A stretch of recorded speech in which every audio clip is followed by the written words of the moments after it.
Fala Vitrais, estamos começando mais um Vitral Podcast. Meu nome é Bruno Santana. Sou o Madison Barreto. A gente está aqui hoje para falar de um assunto muito importante sobre política. Olha só, finalmente tivemos coragem para trazer esse assunto aqui. E para isso a gente trouxe aqui André Denardi. Prazer, André. Bem-vindo. Bem-vindo. Pessoal, muito prazer aí, obrigado pelo convite. Espero que a gente possa ter uma conversa fora do que a gente está acostumado a ver sobre política, né? Uma coisa Perfeito. de alto nível. Obrigado. Legal, show de bola. Vamos para os recados vitralísticos, né? Galera, tá chegando o Vitral na cidade. Bora, vamos! Isso aí, nosso primeiro evento presencial do Vitral. Sim. E esse primeiro vai ter como tema o cristão e a cultura brasileira. Como que o cristão deve se relacionar com a cultura brasileira? O que é ser brasileiro? Ele deve se relacionar cristão? com a cultura brasileira? Pode o cristão se relacionar com a cultura brasileira? O que é o cristão, né? O que é o brasileiro? Isso. E como o que é cultura? ser genuinamente cristão e genuinamente brasileiro ao mesmo tempo. Para que uma coisa não exclua a outra, né? Para que ao ser cristão eu não deixe de ser brasileiro. Tem um livro muito legal do Ser Evangélico Sem Deixar de Ser Brasileiro, do Gerson Borges. Então a gente vai refletir sobre isso e vamos ter lá Rodolfo Amorim palestrando. Ele tem um livro exatamente com essa temática, Arte e Espiritualidade, o Cristão e a Cultura Brasileira. Vamos ter um samba com a Marilou e Roma Pereira. Vamos abrir o evento com um samba com elas. E fechando, a gente tem uma roda de conversa com esses convidados e ainda Geraldo Silva, da Caverna de Adulão, West, que é grafiteiro, b-boy, bem influente aí dentro da cultura hip hop. E também vamos ter exposições de quadros do West e da Bianca Monteiro? Bianca. Bianca Então, agora Monteiro. eu tô na dúvida do sobrenome, é Monteiro mesmo. Monteiro. E vamos ter essas exposições lá e vamos poder conversar sobre a nossa relação com a cultura. As inscrições estão disponíveis pelo Simpla, o link vai estar na descrição e você pode acessar também vitralpodcast.com, que lá tem os links de tudo, das plataformas, dos episódios. Hein? Toma, esquece. Insight agora, tá? E também um link para se inscrever aí pro Vitral na cidade. Convide a sua galera aí. E são poucas vagas. Realmente, né? Poucas vagas, são tá? Não é papo de vendedor, não. Então talvez quando esse episódio estiver saindo já esgotou as vagas, né? Então, da data que esse episódio está saindo até o evento, são coisa de menos de 10 dias, então é possível que as vagas já estejam esgotadas ou estejam acabando. Então fique esperto, clica aí no link da descrição para você se inscrever. Isso, para vitralistas, né, tem que falar, vitralistas têm desconto, né, o desconto do valor da sua mensalidade. Então, seja um vitralista. Para você que não sabe o que é ser um vitralista, vitralistas são a nossa comunidade, as pessoas que nos ajudam aqui financeiramente e nos acompanham mais de perto, que enviam perguntas, que, enfim, participam de sorteios, né, inclusive a gente vai sortear livros aqui, a gente vai fazer uma gravação sorteando os livros aqui, né, daqui a pouco. Que já saiu, inclusive. Que já saiu, então, esquece que eu falei. Então, pessoal, enfim, participa de sorteios, manda perguntas, apoia mais de perto, né, esse projeto que se você está ouvindo, provavelmente você acredita de alguma maneira, né? Então é isso. É isso.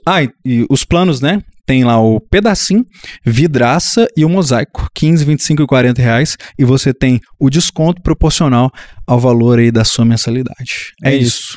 Bora pro convidado? Vamos pro convidado, André Denardi. Próprio. É isso aí, Denardi, falou direitinho. A gente se conheceu lá na igreja, né, há um tempo atrás, e eu lembro que na apresentação, né, da gente... cada um falava a sua profissão, eu acho, com o que fazia, né, e tal, porque era um curso sobre vocação, e aí você falou, né, que falava sobre política, assim, produzia coisa de política e tal.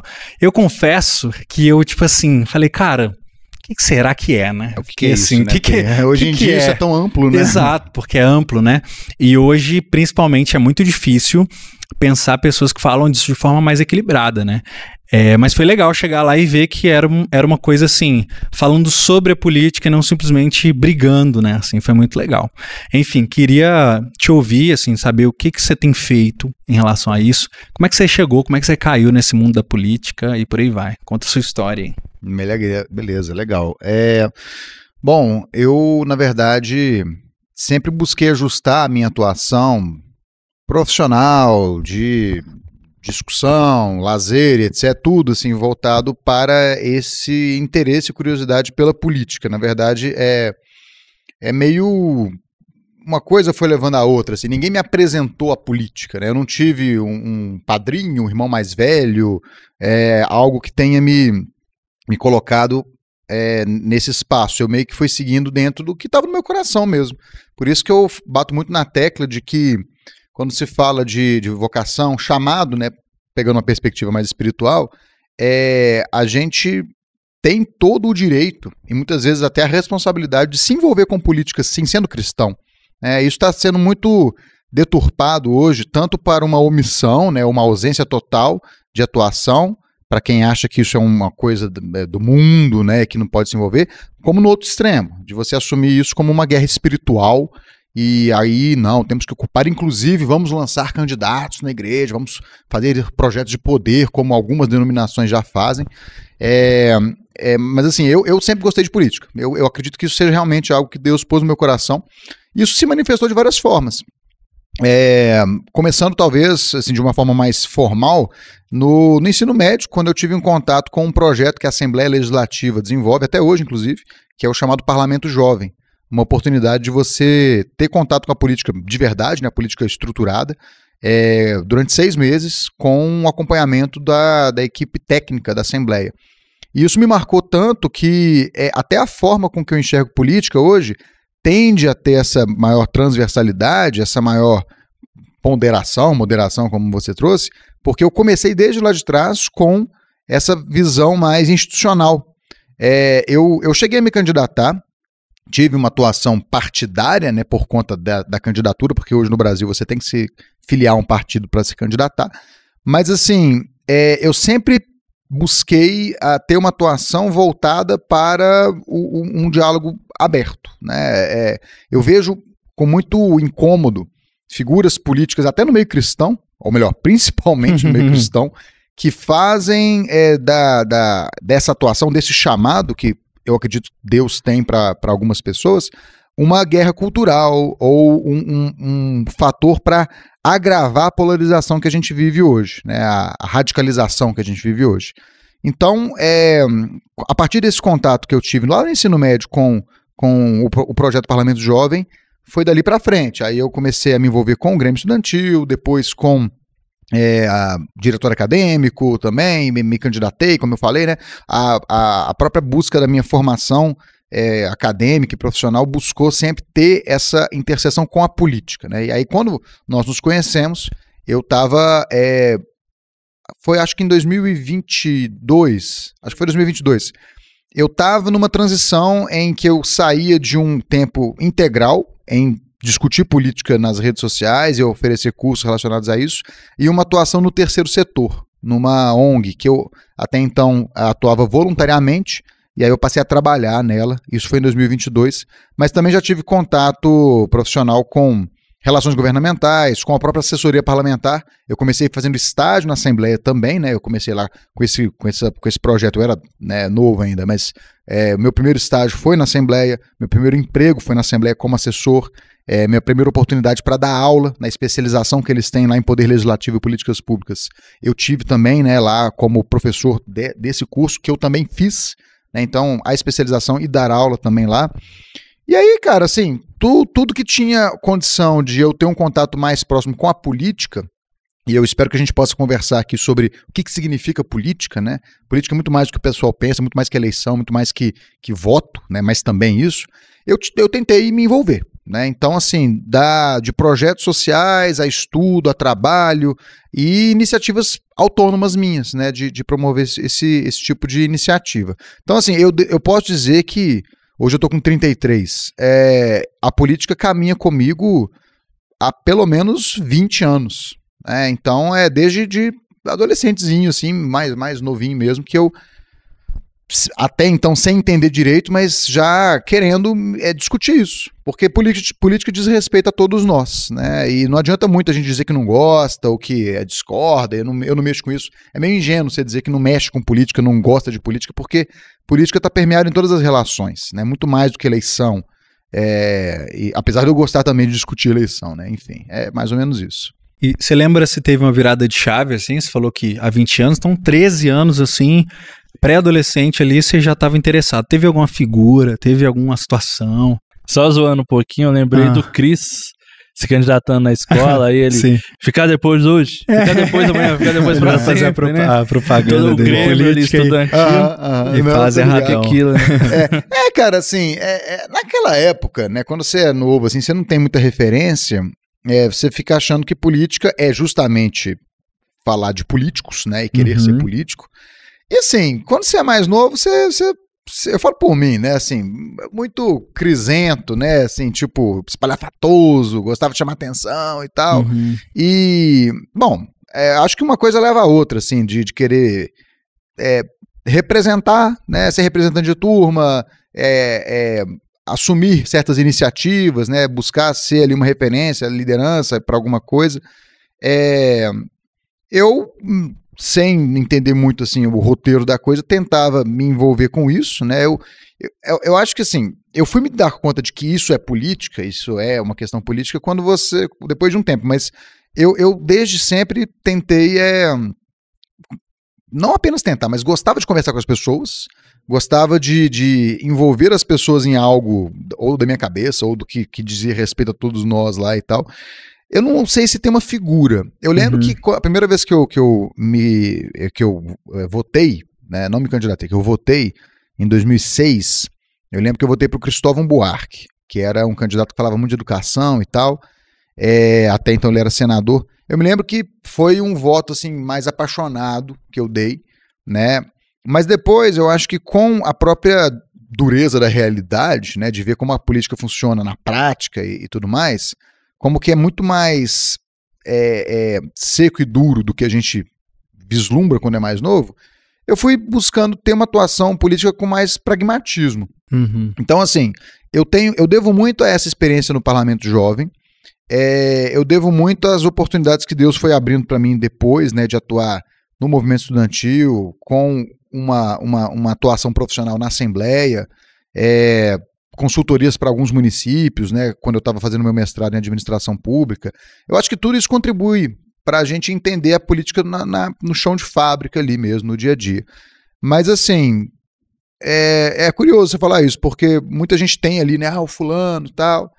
Talvez, assim, figuras como Darcy Ribeiro, né, que sempre lutaram por um ideal ali, e o fato dele ter concluído a carreira dele dizendo que fracassou em tudo, mas que ele detestaria estar no lugar de quem venceu ele, né, de quem garantiu o fracasso dele, eu achei isso muito simbólico, porque eu não acho que eu vá ver a mudança que eu gostaria no Brasil, em vida.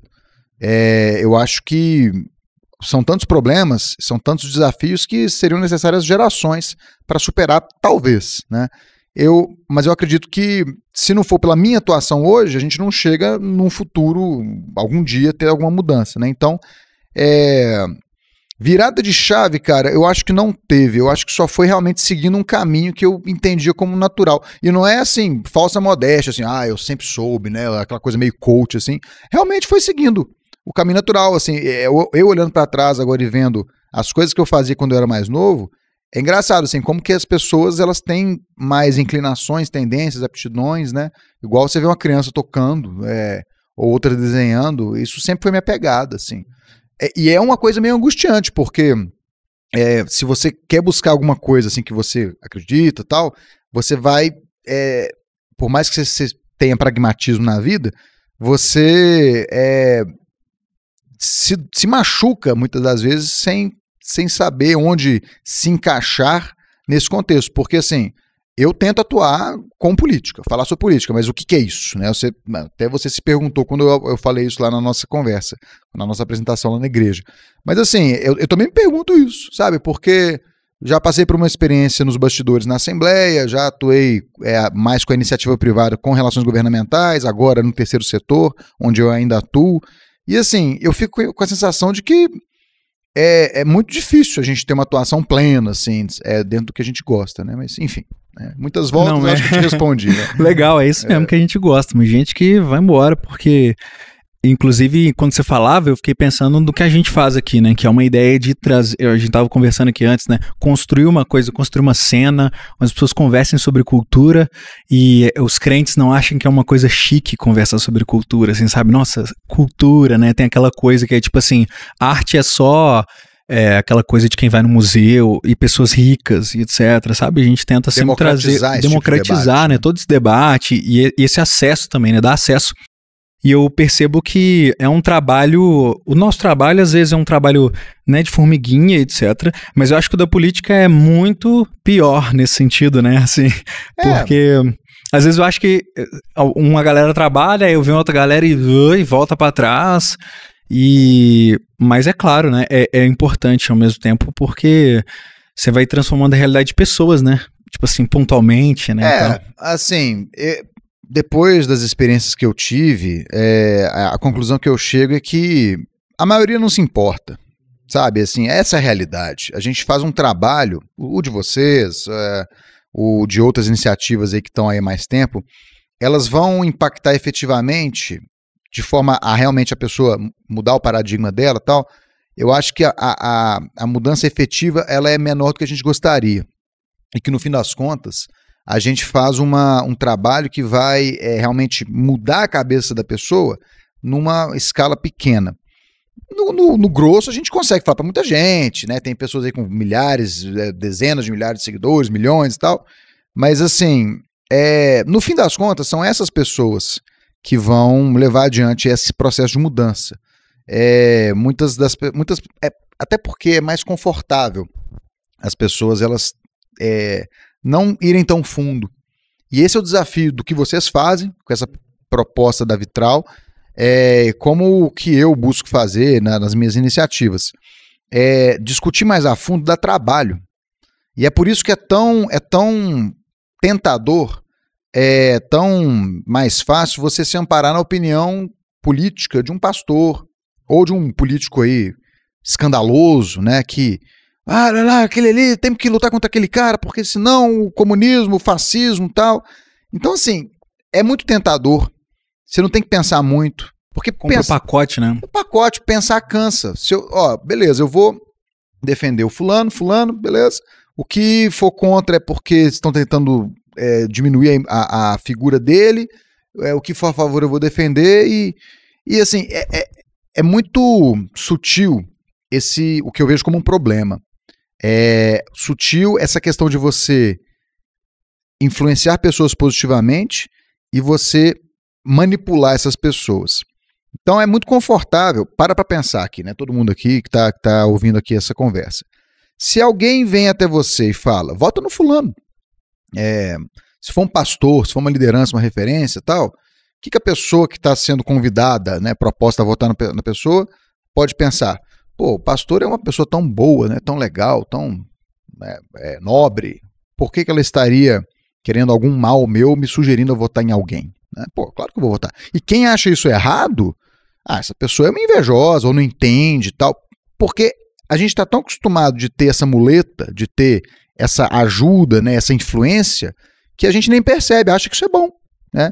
Muita gente acha que assistencialismo é bom, de ficar lá, né, dando abrindo o jeitinho para uma vaga em hospital, um leito, uma vaga em escola. Né? A gente se acostumou com assistencialismo e acha que isso é bom. E se você combate esse tipo de coisa, um gabinete parlamentar com 40 pessoas, por exemplo, né? Muita gente acha que não, isso é bom. O parlamentar está dando emprego para alguém. Isso é nobre, né? Mas não percebe que não é funcional um lugar com tanta gente. Né? Isso deixa as pessoas subutilizadas. Então, é um trabalho difícil, mas muito necessário, porque se não houver iniciativas como essas que a gente vê aqui hoje, as poucas pessoas que podem ser efetivamente influenciadas, elas sequer elas poderiam ser influenciadas, porque não haveria como influenciar. Né? Mas assim, a gente tem um conhecimento muito raso assim, sobre questões políticas, né? A maioria das pessoas vão meio que pela notícia da semana. Aconteceu, tal político falou tal coisa, estão defendendo isso, eu preciso sempre assumir uma posição, preciso ter a minha opinião sobre aquilo e tal. Eu queria que você trouxesse pra gente algumas definições básicas, né? Porque as pessoas sempre têm essa ideia de existe um lado a ser combatido e eu preciso estar de tal lado, né, de defesa. Você tinha falado no início, né, sobre uma definição de política, né? Queria que você desse essa definição, assim, pra gente começar essa base da conversa também. Sim, sim. O que é política, para começar? Não, total. Inclusive, o que você falou a respeito de definições mesmo, né? E das pessoas elas buscarem ter um posicionamento, né? Hoje parece que existe uma pressão. Qual que é a sua opinião? Quem que você votou? Né? Mas olha como é que é interessante. As pessoas correm para ter uma opinião, mas não fazem o mesmo esforço para ter uma fundamentação dessa opinião. Você compra ali, talvez seja um pouco do interesse da pessoa de querer entrosar com a galera, né? Isso aí é milenar. Ser aceito, então. Ser aceito, ter um lugar para ser acolhido e tal, nesse sentimento aí de coletivo. Mas vamos lá. Bom, em primeiro lugar, política é relacionamento. Política é você tratar de temas que podem estar ligados a coisas que, num primeiro momento, a pessoa acha que não tem nada a ver com política. Como eu comentei, né? Política não é só eleição, não é só voto, e não é só você pôr lá uns numerozinhos na urna e pronto, acabou. A gente faz política o tempo todo. A gente se relaciona o tempo todo. Então, da mesma forma que o ser humano é um ser social, o ser humano também é um ser político, porque isso é uma coisa que se mistura. Então, por mais que a gente tenha exemplos ruins de políticos que roubam, corrupção, desperdício de dinheiro público e etc., isso não muda o fato de que você continua sendo um ser político, um ser social. Para você efetivamente não ter política na sua vida, você teria que morar isolado, sozinho, né? Então, a política, no sentido com P maiúsculo, vamos dizer assim, né, no sentido amplo, mais amplo possível, diz respeito à lida social, ao relacionamento entre as pessoas. A gente tem vários filósofos, pensadores políticos, né, o Norberto Bobbio, Aristóteles, que tratam um pouco mais Platão, que tratam um pouco mais sobre essa questão, mas no fim do dia, para que a gente tenha um entendimento assim, específico sobre isso, política é relacionamento. Né? Política é você estar em constante negociação. E a negociação diz respeito a tudo, absolutamente tudo. Né? Você morar num prédio, você chegar no entendimento de horários, de fluxos, né, de combinados, e na sua família, entre seus amigos. Então, esse é um conceito fundamental. Agora, a política como uma prática relacionada a poder, relacionada ao Estado, relacionada à organização social, a gente pode entender como uma forma... tem uma frase que eu acho muito legal, que é isso vindo do Brasil, né, de um político brasileiro. A política é a arte do possível, né, que é justamente você ter condição de negociar sem chegar às vias de fato de uma guerra, né, que também é política, mas que você chega num meio termo. Né? A gente fica indignado de nunca chegar num consenso numa decisão importante, né? Lado A, lado B, num debate público, mas assim, é isso mesmo. Né? E talvez seja necessário que a gente tenha até um pouco mais de paciência para entender que as mudanças políticas e os grandes acordos e relacionados a políticas públicas, a orçamento, a valores e etc., passam por um processo mais lento do que a gente espera que seja, né? Porque ao mesmo tempo que a gente quer tudo pronto, quer tudo para ontem, a gente não tem nem condição de debater o mínimo para poder chegar no ponto de ter esse avanço que se espera, né?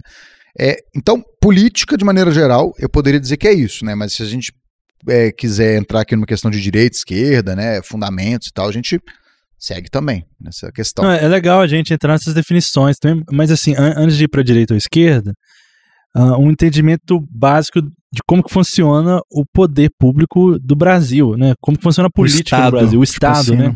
Como que o Estado brasileiro funciona.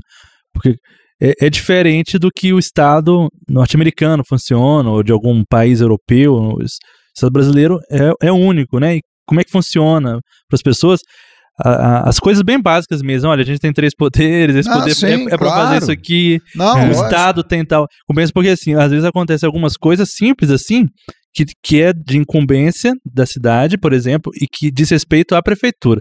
Perfeito. Aí a pessoa vê aquilo, aí ela, tá vendo? Isso aí é por causa do presidente, não sei o que e tal, seja de um lado ou do outro. Porque ela nem entende que aquilo ali é competência do estado, da cidade, entendeu? Sim, perfeito. Ou, não, isso aqui tal coisa, não, mas isso aí nem era competência do presidente, isso aqui é competência do legislativo. Uhum. Então, assim, como é que funciona basicamente o Estado brasileiro, né? Não, ótimo.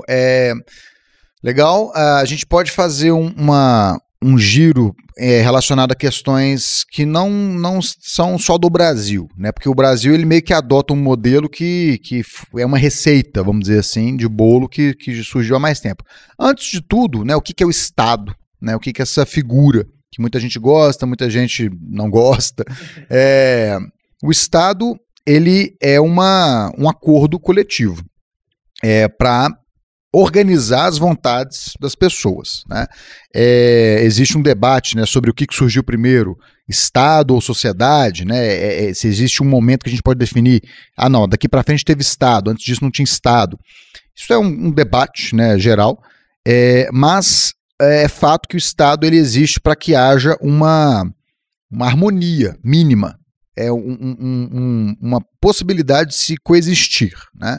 Tem quem diga, tem quem defenda que não precisaria de Estado para isso. São os libertários, né, os que defendem a ausência do Estado. Mas, de maneira geral, alguma presença do Estado, alguma existência do Estado é válida, né, dentro do debate político. E ok, né, então a gente evita uma anarquia, evita uma luta de todos contra todos, porque nós temos essa figura do Estado. Agora, mesmo antes do Estado democrático, já existia Estado nas mãos de poucas pessoas. Então, ok, a gente se organiza aqui para ninguém matar ninguém, mas assim, essa família, esse grupo, essa pessoa vai concentrar todo o poder, ok?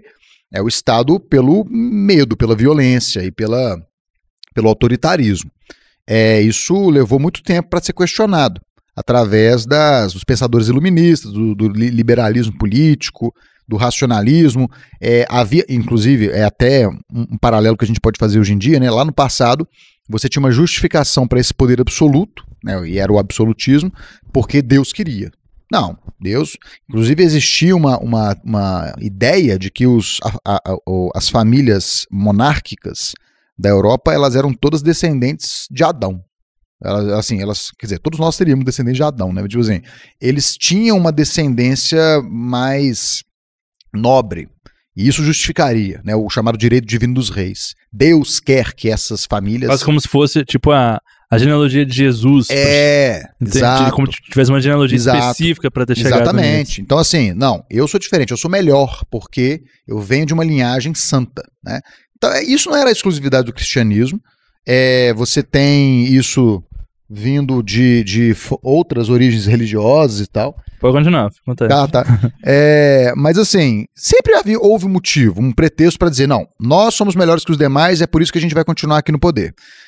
Isso foi sendo contestado no contexto europeu, com as teorias liberais, com o racionalismo, o iluminismo, que basicamente diziam que, não, pera lá, não tem por que você ter o poder absoluto. O poder tem que ser repartido. Repartido entre poderes mesmo. Então vai ter um poder para desenvolver as leis, legislar, que é o legislativo, um poder para executar essas leis, o executivo, e um poder para julgar casos e fazer cumprir essa lei, que é o judiciário. Então a gente vem com Montesquieu lá atrás, um pensador iluminista francês. Isso começa a se formar aí esse roteiro, essa receita de bolo que o Brasil acabou incorporando para o seu Estado. O Brasil é um Estado que adota uma democracia liberal, ou seja, uma democracia que tem uma Constituição. Essa Constituição foi escrita de forma coletiva por representantes eleitos através de uma votação ampla, um sufrágio praticamente universal. Sufrágio, no caso, seria votação, né, votação pelas pessoas, e existe um equilíbrio entre os poderes. Essa Constituição rege esses três poderes e é basicamente isso, né? Então, esse é o Estado democrático que não apenas o Brasil adota, né, mas também os países da Europa. Hoje em dia é muito difícil você ter um Estado que declaradamente não se diz democrático, que não tem eleição. Até a Bielorrússia tem lá o Lukashenko, que governa a Bielorrússia desde o fim da Guerra Fria. Ele faz eleição. Coreia do Norte tem eleição. E tem muitas... Só que é uma eleição só com um candidato. São muito fortes. Não, então, aí que tá. Eu já discuti com pessoas que falam até que não. O Stalin, ele ficou 30 e poucos anos no poder, mas ele nem queria ter ficado esse tempo todo e ele foi eleito a eleição na União Soviética era indireta, mas assim, enfim, tem gosto para tudo, mas a ideia da democracia geralmente está presente porque não é de bom tom você dizer que não, aqui ninguém tem voz, eu que mando, como era lá no passado remoto, né, ali no não tão remoto, né? A democracia é relativamente recente. Ok, então isso é a democracia. Agora, essa divisão dos poderes em judiciário, legislativo e executivo, ela também passa por uma outra camada que é como esse poder é compartilhado dentro dessa estrutura. E aí entra a ideia de forma de Estado. O Brasil é um país que copiou um pouco o modelo norte-americano, que é uma divisão de poderes em que tem um ente federado, um ente federal, que é a União, um outro ente federado, que são os Estados-membros. Lá não tem municípios, são os condados e tal, mas seriam os municípios. E essa é a forma também para se dividir o poder, considerando a dimensão territorial. Então você tem um poder que tem algumas competências, que é a União. No caso aqui do Brasil, o governo federal ele tem a prerrogativa de... na verdade, não é o governo federal, né? É a União como um todo, a União como ente federado. Ela tem a prerrogativa de legislar sobre determinados temas. Reparem, aqui não tem como você mudar questões penais. Em Minas Gerais tem pena de morte, em São Paulo não. Se você roubar no Paraná, você tem tantos... Não tem, é uma coisa só, porque é a União que faz essa organização. Isso é característico do Brasil, né? Porque, tipo, os Estados Unidos tem pena de morte num estado, outro não. Sim, aí já entram as peculiaridades, porque aqui nós temos uma maior centralidade dessa figura do Estado, da União. Os Estados Unidos se chamam Estados Unidos justamente porque eram estados separados que optaram por se unir em torno de um país único, mas ainda existe muita liberdade nos estados. A gente vê aí essas notícias de que o Trump foi impedido de ser votado no estado tal. Lá no estado tal. Então, assim, existe muita margem para você poder legislar nos estados. Fossem pequenos países, né? Assim. Mas tem um limite. Tipo, nenhum desses pequenos países pode declarar independência, porque soberania só tem na União. Isso, inclusive, foi o que deu início à guerra civil entre eles. Alguns estados, os estados do Sul, declararam a independência da União. E aí a União, não. Aí começou a guerra civil. Né? Um estado no Brasil hoje, se ele declarar independente, ele vai sofrer intervenção. Porque a própria Constituição nossa fala que nós somos uma união indissolúvel de União, Estados e municípios. Né? Então, por isso que aqui nós temos um município com legislativo e executivo, que é a Câmara Municipal e a Prefeitura. Esse ano a gente vai ter eleição, inclusive, né, para essas duas estruturas. O Estado-membro, Minas Gerais, São Paulo, Pernambuco, eles têm o seu judiciário, que é o Tribunal de Justiça do Estado, tem o seu legislativo, que é a Assembleia Legislativa, e o seu executivo, que é o governo do Estado, com as suas prerrogativas, com as suas incumbências. E o governo federal, que é o Congresso Nacional, o Supremo Tribunal Federal e outros tribunais superiores, e o Palácio do Planalto, que é o Executivo Federal. Então isso tudo é uma organização de poder, né? E como somos um Estado democrático, a gente elege, né, os nossos representantes do Executivo e Legislativo. Tem quem diga que deveríamos eleger também os membros do Judiciário, né? Mas aí já é uma conversa de um outro contexto. Mas é basicamente isso. Aí, quanto que o Estado membro pode mandar, se manda mais, se manda menos, se tem mais ou menos liberdade, isso varia de país para país, mas a receita do bolo é mais ou menos essa. Legal. O Senado fica onde nisso ali aí? Por que ele existe? Vamos lá. O Senado, ele entra como uma forma de você equilibrar as perspectivas de representatividade. A Câmara, que, para quem não sabe, né, é representada no Congresso como aquela cumbuca, assim, para cima, né? É lá que estão os parlamentares eleitos pela população. Eles representam a população dos seus estados. O Senado, no entanto, ele representa os estados-membros. Então é por isso que nós temos em cada estado do Brasil 3 senadores. Então são 3 senadores para Alagoas, que é um estado menor, do mesmo jeito que tem 3 senadores para o Amazonas, que é o maior estado que nós temos. E nós temos também, em termos populacionais, a mesma uniformidade. O estado de São Paulo é o estado mais numeroso. E tem mais deputados federais representados na Câmara, representando o estado de São Paulo na Câmara. Mas são 3 senadores. Então, a proporção do Senado é 3 por estado, Sim. independente do tamanho do estado. Agora, para a Câmara, onde estão os deputados federais, é uma representação da população, então por isso os estados que tiverem uma população maior... Exato. Então os estados têm uma população maior, eles têm mais deputados porque é proporcional à população. Tem quem defenda que o Senado também tem uma prerrogativa de gerar mais estabilidade no debate público, porque eles são compostos por pessoas mais velhas. Para você ser candidato a senador, você tem que ter pelo menos 35 anos. Para deputado é menos.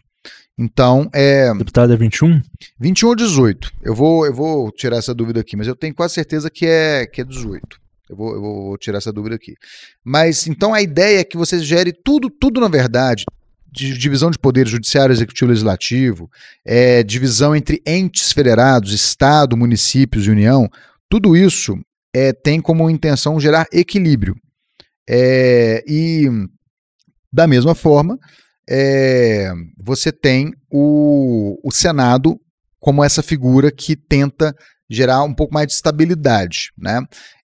Inclusive para a questão de proporcionalidade de poderes, porque, por exemplo, se a gente fosse considerar só a população como critério para ter mais representatividade ou não, os estados mais periféricos, hoje eles não teriam tanta representatividade. Então, pelo menos, você tem um equilíbrio. As regiões do Nordeste e Norte, elas têm mais senadores do que as regiões do Sudeste e Sul, por exemplo, né? Então, isso busca gerar um equilíbrio também. Mas essa ideia é antiga. Senado é uma coisa da época do Império Romano e tal. Mas isso é comum, tipo, em outros países, Sim. Você ter 2 casas legislativas? Sim. O Brasil, inclusive, no auge da descentralização do poder, a gente chegou a ter Senado estadual. Um Senado para Minas Gerais, um Senado para São Paulo, junto com o Legislativo. Isso foi no período da chamada República Velha, ou Primeira República, que foi da proclamação da República em 89 até a Revolução de 30, foram ali 41 anos com essa experiência, em que os estados eles tinham tanta liberdade em comparação com a União, isso foi acordado, né, nesse período, para se ter uma maior governabilidade, que você tinha até a figura do Senado estadual. Mas a figura do Senado é antiga. Você tem o Senado junto com esse pacote de equilíbrios de poder pensados aí na época do iluminismo, do liberalismo. Então você tem Senado na França, nos países da Europa Ocidental, nos Estados Unidos, enfim, né? Isso é comum. Uhum. E o Senado é o único cargo que tem um mandato maior, né? Sim, são 8 anos. E eles, tipo assim, não é os 3 substituídos ao mesmo tempo, né? Exatamente. Existe uma renovação de 1/3 numa eleição e 2/3 na eleição seguinte. Uhum. Se não me engano, esse ano a renovação será de 2/3. Ano passado. Na próxima eleição, né? Que esse ano eu falei errado. Em 2026, a renovação vai ser de 2/3. É isso mesmo, 2/3. Uhum. Gente, qual que é o Wi-Fi daqui? Eu vou perguntar durante a gravação mesmo. Aqui não... Porque eu quero tirar essa dúvida sobre a idade. O problema é que aqui o sinal não pega tão bem, nem porque a gente tá quase debaixo da terra aqui, Eu te falei que a gente tá no bunker, né? Então realmente não é... Mas você confere aí de casa, joga no Google aí. Isso. Não, eu fico até sem graça de não ter essa resposta na ponta da língua, porque tá 18, 21, às vezes eu me dá uma confundo. confundida, né? Dá uma confundida. Mas eu vou até me corrigir, eu acredito que seja 21. Porque, olha que loucura, como é que as coisas funcionam no Brasil, né? Teve uma deputada estadual eleita na última eleição, tiveram que esperar ela completar 21 anos para poder tomar posse. Mas deixaram ela se candidatar? Pois é, assim, a rigor eu não vejo nem como. Né? Tipo assim, ela candidatou, mas aí, tipo, ela estava com a idade próxima na hora de tomar posse, né? Porque o que conta é quando você realmente tomar posse. Tanto é que ela esperou dar o aniversário dela para poder tomar a posse. Mas assim, Coisas que a gente vê por aí. Né? Doideiras. Mas o que eu ia perguntar assim, na prática, né, como que funciona esse equilíbrio, né? Em relação às votações, eu imagino, né? Então, assim, pode comer aí que eu dou uma enrolada aqui. Dá uma enrolada aí. Em relação às votações, né? Porque eu sempre fico vendo, mas aí de forma superficial, né? Mandou pra votar num lugar tal. Acho que é legal você falar disso, inclusive, né? Tá aqui alguém propôs um projeto. Aí, Câmara dos Deputados, Senado, Presidente, é sempre essa linha aqui, esse caminho aí, para um projeto ser votado? Não. Quando a gente fala de processo legislativo, né, que é o caminho que uma proposta de lei passa até ser aprovada, você tem a iniciativa de várias figuras para poder propor um projeto de lei. Da mesma forma que você tem a possibilidade de um projeto ser proposto tanto pelo Senado, um senador, tanto pela Câmara dos Deputados, o próprio presidente pode propor projetos de lei, e isso se reflete também nas camadas inferiores, né? Então, o governador pode propor um projeto, partidos políticos podem propor, associações podem propor. Existe a proposta de lei de iniciativa popular, né, que exige ali um quórum, uma assinatura, aquelas 10 medidas contra a corrupção que estavam famosas uns anos atrás. Então, eu poderia propor um projeto de lei, achar quem votasse... Você sozinho não, mas você poderia tomar a iniciativa, reunir assinaturas, tem alguns critérios para que haja legitimidade, até porque se todo mundo pudesse propor um projeto de lei ia ser inviável, assim, né? Eu vou propor, você vai propor, então para ter um mínimo de legitimidade, e o que é essa legitimidade? Tá se provando aqui que esse projeto tem uma força, porque temos assinaturas aqui de várias pessoas espalhadas pelo estado e tal, tem um percentual, né, para poder... Não, mas de qualquer forma, eu poderia propor, desde que eu conseguisse o número mínimo de assinaturas. Sim. O que é comum é que muitas propostas esbarram nos conflitos de competência. Então, sei lá, sendo extremo aqui, né? Eu quero aprovar um projeto de lei que legaliza o porte de arma. Só que isso não é competência no município de BH, por exemplo, né? Isso não é competência. O Belo Horizonte não pode. Aquilo que eu falei, né? De você ter certas limitações em termos do que pode ser legislado, né? Então, você não pode simplesmente permitir que em Belo Horizonte você possa portar arma para lá e para cá, né? É legal legal no sentido de dinâmica legislativa, né? Como que você tem poderes que tentam driblar isso. Por exemplo, municípios em Santa Catarina, tem alguns deles, né? Tem multado quem está fazendo uso de droga, maconha, por exemplo. Você não pode proibir a pessoa, isso é um debate constitucional, assim, mas espera lá, você está multando a pessoa, mas ela pode fumar e tal, assim, mas você não pode legislar sobre isso. Eu não estou dizendo que ela não pode, eu estou dizendo que ela vai ser, se você fumar aqui tal hora, você vai ser multado, tipo assim, eles tentam pegar uma brecha para discutir isso, né, mas então a tramitação do processo legislativo, né? Então o governador pode, você pode, eu posso, uma associação do terceiro setor pode, aí esbarra na questão de o que você está tratando, se o que você está tratando no seu projeto é pertinente, né, ao que você pode fazer, né, você não pode propor tudo, né? Existem certas iniciativas que algumas pessoas podem propor ou não, né? E aí esbarra também na questão de iniciativa dos entes, né? Porque às vezes você está propondo uma coisa que não é competência do Estado. Na Assembleia tem um espaço em que você pode propor lei. E tem tudo que é abobrinha lá, porque as pessoas não sabem dessas limitações que cada ente tem para poder legislar ou não. Mas aí, assim, nesse processo, né, finalmente entrou um projeto de lei lá. Se foi do governador, do deputado, não interessa. Foi. Ele pode nascer a partir do legislativo, no caso do Congresso Nacional, se nasce em uma casa, ele passa pela outra, e se essa outra emenda, a tal da emenda que o povo fala, né, é a mudança do texto original do projeto.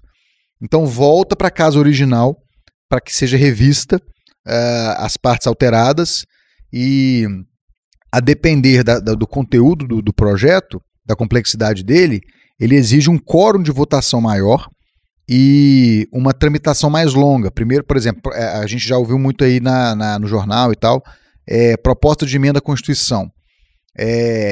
Mexer na Constituição, então é uma coisa mais delicada, então exige um debate mais longo, mais aprofundado, mais detalhado, ouvir mais pessoas.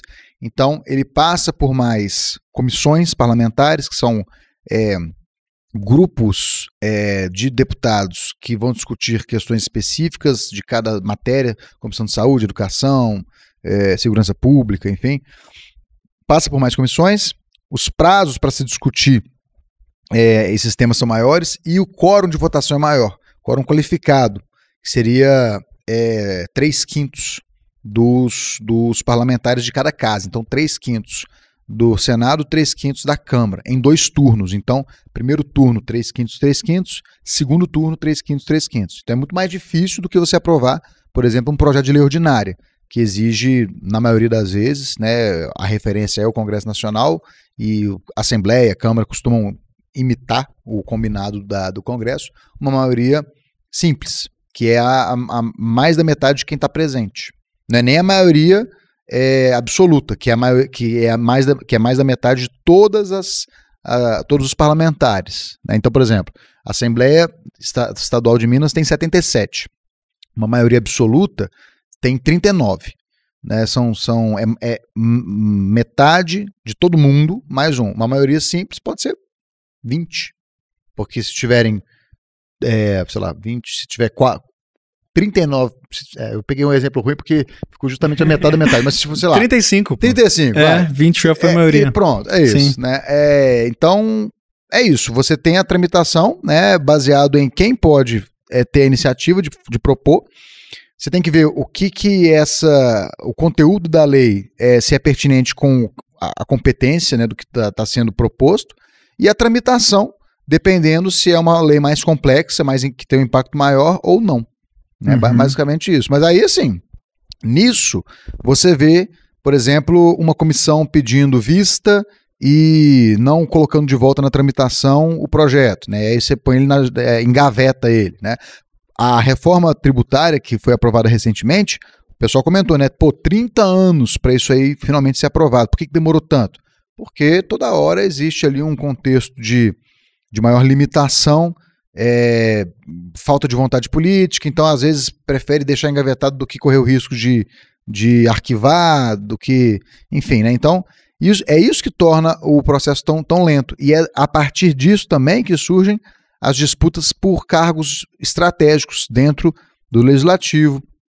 Aí é por isso que entra, inclusive, os movimentos do Executivo para viabilizar a aprovação de projetos de interesse do Executivo. Aí que entra, por exemplo, cargos, toma lá da cá, emendas parlamentares, né, que são valores do orçamento que podem ser destinados por meio do deputado, do parlamentar. Então, eu vou liberar mais emenda parlamentar aqui, se vocês puderem aprovar esse projeto.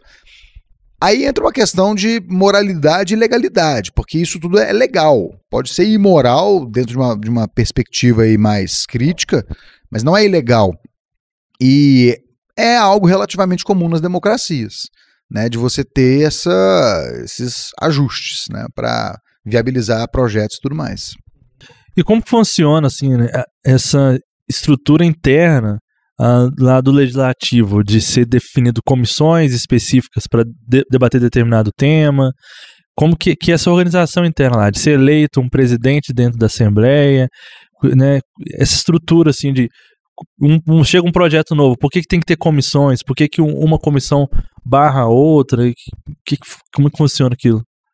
Existem alguns tipos de comissões. As pessoas estão muito acostumadas em ver CPI, né? Comissão Parlamentar de Inquérito, que são aquelas mais famosas. O povo é um palanque muito bom para quem está na frente delas, né? Lembrando que as cenas, assim, é um negócio mais espalhafatoso. Mas né? Tipo Big Brother. É um Big Brother de parlamentar. Né? Aqueles que a galera sobe lá em cima e blá blá blá, geralmente é a CPI. Isso. Tem um que também que tem umas mesas assim retas, que eles ficam, aí às vezes um xinga o outro, aquilo lá também é votação desse tipo, é a mesma coisa? Não, então, essas mesas retas que você está falando, elas são um espaço que podem ser ocupados por qualquer tipo de comissão. Né? Inclusive, para quem não conhece a Câmara dos Deputados, o espaço que eles usam para as comissões é relativamente pequeno. É um corredor, porque o que fica embaixo daquilo que a gente vê, né, na parte externa, assim, né, aquela concha assim, embaixo fica o plenário, que é onde reúne todo mundo. Mas onde se reúnem as comissões é um corredorzinho. Nesse corredor você vê, tem várias entradas assim, onde ficam as comissões, algumas são maiores, outras menores, mas lá eles usam, tipo, sei lá, tipo uma sala, igual essa aqui. Uhum. Vocês usam para podcast, mas depois usa para outra finalidade, né? Tem como usar, e o espaço é o mesmo. Não tem assim, o espaço grandão é para reunião de plenário, que é todo mundo, é como se fosse o templo, né? Assim, da igreja, assim, né? Não existe uma sala só da comissão tal. Entendi. Elas vão, existem lá 4 ou 5 salas de audiência pública de comissão, e aí vai revezando, né? Vai fazendo. Como que se escolhem as comissões? Antes de falar isso, a gente tem que discutir como que escolhe a mesa diretora, porque a mesa diretora é a composição dos parlamentares que vão definir as diretrizes para o biênio em que elas são eleitas. Então, primeiro você tem a eleição que todo mundo participa, né? Eleição, sei lá, vamos pegar esse ano, né? Eleição para vereador e prefeito. Ok. 2024. No ano que vem, quando os vereadores já estiverem lá devidamente empossados e tudo mais, eles vão votar entre os vereadores, a composição da mesa diretora. Quem vai ser o presidente, quem vai ser o vice-presidente, quem vai ser o primeiro secretário, cada um tem a sua função. E vão definir também quem serão os líderes do conjunto de parlamentares que está lá iniciando o mandato. Então vai ter, geralmente, né? Então, o nome pode variar de Câmara Municipal para Assembleia Legislativa, para Congresso, mas geralmente você tem o líder da maioria, que é a composição de parlamentares ali que está ideologicamente mais alinhada e representa o maior número do parlamento, né, da Casa Legislativa. Líder de minoria, tem o líder de bancada. Bancada é o grupo de deputados do mesmo partido. Então, por exemplo, se o PT, na Assembleia Legislativa de São Paulo, tem 10 parlamentares, eles vão eleger o seu líder de bancada. Esse líder vai ser o líder da bancada do PT. Isso é formalmente acontece? Regimental. Da maioria, minoria também? Então, como eu te falei, né? Assim, o nome pode variar. Sim. Né? Líder de maioria, minoria, mas assim, geralmente são essas as figuras que você vê na dinâmica legislativa. Isso formal também. Formal por também. exemplo, líder da maioria, fulano é líder da maioria. Eles decidem isso logo no início do Entre mandato. eles. Entre eles. Entendi. Aí que rola uma disputa interna para saber quem vai ser quem. Aí você tem alguns cargos mais disputados, o cargo de presidente da Assembleia, o presidente da Casa Legislativa é sempre o mais visado, né? A pessoa que ocupa esse cargo, ela tem muito poder de agenda, ele que vai definir o que vai entrar, vai sair da discussão, né? Ele que vai dar o tom, o ritmo das discussões. É por isso que eles ficam lá falando pela ordem. O pela ordem. O seu presidente, né? O seu presidente, Isso, seu presidente. Pela ordem, presidente. Então, geralmente a gente vê isso... Ou pela ordem no advogado? Não, pela ordem rola lá também, né? Sim. A questão é que existe a figura do presidente da Casa Legislativa, né, e o presidente da comissão. Quando você vê esse pela ordem seu presidente, geralmente é para presidente da comissão. Uhum. E vamos falar da comissão, né? Depois que você tem definido a mesa diretora, você também tem definidos os componentes de cada comissão. Então, as comissões também estão definidas regimentalmente. Você não pode simplesmente tirar da cabeça, eu quero ser presidente da comissão do arroz com feijão, do leite condensado. Não, tipo assim, no regimento existe uma série de comissões temáticas, e aí você pode disputar a vaga, o cargo efetivo de algum dessas comissões. Existe algumas comissões temporárias, para além da CPI, que pode ser de temas específicos. Então, por exemplo, eu participei na Assembleia da Comissão Extraordinária Pró-Ferrovias de Minas. Não existe regimentalmente essa comissão para sempre. O que tem lá permanente são as comissões que estão no regimento. Saúde, São, acho que 20, mais ou menos. Saúde, administração pública, direitos humanos, assuntos municipais, participação popular, são várias. Agora, Ferrovia de Minas é algo mais específico que tem uma duração menor. Eles vão discutir um tema específico, no caso esse aí, tem início, meio e fim, né? E aí a disputa vai em torno das principais comissões, os principais cargos dentro dessas comissões. Então, disputa de CPI clássica, né? É o presidente da CPI, é o relator, quem vai elaborar o relatório que dá o tom da investigação da CPI. Então isso tudo é uma disputa, e é a partir dessa composição que você tem as leis passando, né? Eles discutem isso tudo aí em nível, aí, sei lá, vamos pegar um exemplo aqui. Até um exemplo de Minas mesmo, né? O governador é do Novo, beleza. Ele tem uma ideologia. Aí ele vai enviar um projeto para tramitar na Assembleia. A Assembleia tem lá 77 deputados e é composta por 20 e poucas comissões. Essas comissões são compostas por parlamentares de todo tipo. Inclusive, é uma exigência regimental que tanto a mesa diretora quanto as comissões sejam compostas de forma proporcional, justamente para que se tenha o máximo de equilíbrio ali e variedade de pensamento. Você não quer de ter numa comissão alguém que é de direita, outro que é de esquerda, um que é de um partido de outro? Isso é buscado. Isso tem a ver com a legenda? É isso? Não. Ou nada a ver? Não. Legenda é o número do partido. Uhum. Né? Tanto é que voto de legenda é quando você, ao invés de votar num candidato específico, você vota no partido em que está esse candidato. Então é outro rolê. É mais pensando na disputa eleitoral mesmo. Sim. Ah, tá. Mas aí, por exemplo, essa tem a ver com o tamanho do partido, essa questão da legenda. Tipo assim... acho que você está querendo se referir à bancada. Ao número... assim, a legenda do PT, o partido do PT, supondo... Eu tô falando muito de PT, né? O povo vai achar que eu sou petista. Não. A legenda do republicano. Já é pro outro lado. Já é pro outro lado, é PL. Sim, quanto maior a sua bancada, a sua legenda, né? Eu entendi o que você quis dizer. De fato, você pode usar a legenda para esse tipo de situação. Quanto maior a sua legenda, dentro da composição da Casa Legislativa, mais bala na agulha você pode ter. Você tem que saber trabalhar isso, né? Simplesmente ter um tanto de gente lá que... não, mas o que eu tô perguntando é de eleição mesmo. Assim, ok. De eleição, que a galera fala assim, mas entrou fulano por causa da legenda do partido, sim, etc. Justamente. Essa ideia mesmo. Não, isso é quando... Perguntar. Isso tem a ver com o sistema proporcional de votação. Quando a gente vai contabilizar os votos ao final de uma eleição, não necessariamente quem teve mais voto entra, porque você tem justamente essa separação para que busque-se mais representatividade. Porque se todo mundo fosse eleito com mais votos, isso... na visão de quem defende isso, tem quem discorde, tem quem defenda que não. Entra quem teve mais votos para um ponto final, é assim que deveria funcionar, mais justo, né, e tal.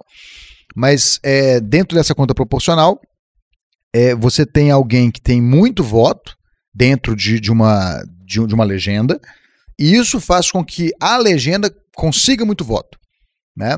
É o caso do Tiririca, né? Que trouxe tanto com ele, né? Vamos... Assim, a gente pode começar a falar disso, mas a gente tava falando de bancada, tipo assim, vamos embora. Vamos. Depois a gente volta na bancada lá. Pode ser. Vamos lá. Hoje, no Brasil, você tem um valor, um padrão para se definir quantas cadeiras cada partido tem direito quando você tem uma eleição. Então, vamos lá. O PT... lançou lá 50 candidatos e teve no somatório... O quê? Tô rindo do PT, ele falou PT de novo. Não, agora eu vou usar outros exemplos. Tá bom, cuidado, vou falar de mais sacanagem. O PT conseguiu... Ele lançou 50 candidatos. Então 50 pessoas se candidataram pelo PT. Beleza. Um teve 50 votos, outro teve 100, outro teve 1000, outro teve... Beleza. O somatório desses votos... ele vai ser um bolo só. Aí guarda isso. Aí teve o PL. Inclusive, o PL era o partido do Tiririca. Quando o PL era um partido igual a qualquer outro, né, um partidinho, pequenininho e tal, o Tiririca se candidatou nesse partido, né, lá atrás. Mas aí o Bolsonaro entrou no PL e o PL virou o partido do Bolsonaro, né, mas isso foi depois. PL lá, 50 candidatos também, teve um bolão de votos. Tal. Então aí vai pegando isso. Você pega o número de eleitores, dentro de um município e divide pela quantidade de vagas que são disputadas. Então vamos pegar aí Belo Horizonte. Belo Horizonte teve... Falei errado, gente. Não é número de eleitores, não. Número de votos válidos, tá? Ou seja, quem efetivamente votou. Seja por legenda e tal. Pega lá. Então, ó, aqui em Belo Horizonte, 1 milhão de pessoas votaram. Ok. Quantas são as vagas para Câmara dos Vereadores? 41. Então, nós vamos pegar esse 1 milhão e dividir por 40. Aí você vai chegar num valor, que é o coeficiente eleitoral. Esse é o valor que, se o PT, o PL e o tal conseguir alcançar, tem direito a uma vaga. Entendeu? Então vamos lá. Vamos fazer uma conta mais fácil. Vamos fingir que o coeficiente eleitoral de Belo Horizonte foi 30 mil. Ou seja, para você conseguir uma vaga, ter direito a uma vaga, o seu bolo de votos tem que ter chegado a 30 mil. Para quem que vai... Vamos supor que o PT ele conseguiu 90 mil votos. Então são 3 vagas. Pegou 90 mil, dividiu pelos 30 mil do coeficiente eleitoral, 3 vagas. Beleza? Tá aí tudo bem? Para quem vão essas 3 vagas? Para os 3 mais votados. Aí às vezes um teve 80 mil, teve um de 5 mil e outro de 5 mil. É isso. Aí você vai no PL, o PL teve 120 mil. Só que teve 120 mil com os 4 primeiros com mais votos mais equilibrados, né? E é por isso que você consegue. Aí vamos supor, o 5º mais votado no PL teve mais votos que o 4º mais votado no PT, ou melhor, o 3º mais votado no PT, mas o 3º mais votado do PT vai levar, porque o partido como um todo conseguiu 3 cadeiras e o PL conseguiu 4 e o 5º que estava no PL, azar. Por isso que a escolha de um partido é muito importante quando você vai candidatar, porque não é só ideologia, tem que ter um cálculo matemático aí também. E até na hora de votar também, de você entender a força que aquele partido, seu candidato tem, né? Porque talvez o seu candidato seja bem votado, só que ele está num partido que vai diminuir bastante a chance dele. São 2 situações aí. Você estar num partido em que você tenha efetivamente uma chance de ganhar. Todos os partidos prometem isso. Você vai no partido e vai falar assim, não, aqui tá tudo amarradinho, aqui já fizemos a conta, aqui com certeza a gente vai ter 5 vagas com pelo menos 3 mil votos cada um, é fácil e tal. Todo mundo promete isso. Só que ao mesmo tempo que eles prometem isso, eles também sabem que se não tiver algum candidato forte, é difícil deles conseguirem pelo menos uma vaga.